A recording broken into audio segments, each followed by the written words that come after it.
ഹേ all, ഇത് നമുക്കൊരു cooking vlog ആയാലോ? ഹോസ്റ്റലായതുകൊണ്ട് തന്നെ മെസ്സിലെ ഫുഡൊന്നും ഞങ്ങൾക്ക് ഒട്ടും ഇഷ്ടമല്ല കേട്ടോ. ഒരു രുചിയില്ലാത്ത ഫുഡാട്ടോ ഇവർ ഞങ്ങൾക്ക് തരുന്നത്. അതുകൊണ്ട് നമ്മുടെ ടേസ്റ്റ് ബഡ്സിന് ഇതൊന്നും പിടിക്കത്തില്ല. അതുകൊണ്ട് ഞങ്ങൾ ഇന്ന് സോയാബീൻസ് ആണ് ഉണ്ടാക്കിയത്. ആദ്യം സോയാബീൻസ് ഒന്ന് തിളപ്പിച്ചെടുക്കണേ, എന്നിട്ട് അത് പിഴിഞ്ഞ് മാറ്റി വെക്കണം.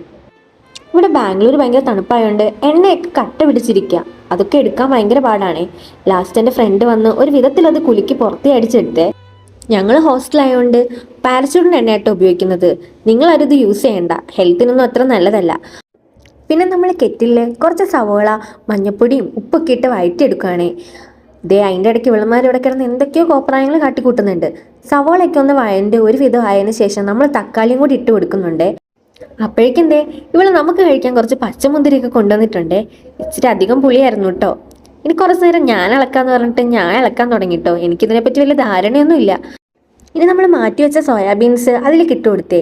ഇനി നമുക്ക് കുറച്ച് മുളക് പൊടിയും മല്ലിപ്പൊടിയും ചിക്കൻ മസാലയും കൂടി ഇട്ട് ഇളക്കി യോജിപ്പിച്ചെടുത്താൽ മാത്രം മതി കേട്ടോ. ഇനിയൊന്ന് അടച്ചു വെച്ച് വേവിച്ചാൽ മാത്രം മതി. നമ്മുടെ കറി ഇവിടെ റെഡി ആവും കേട്ടോ.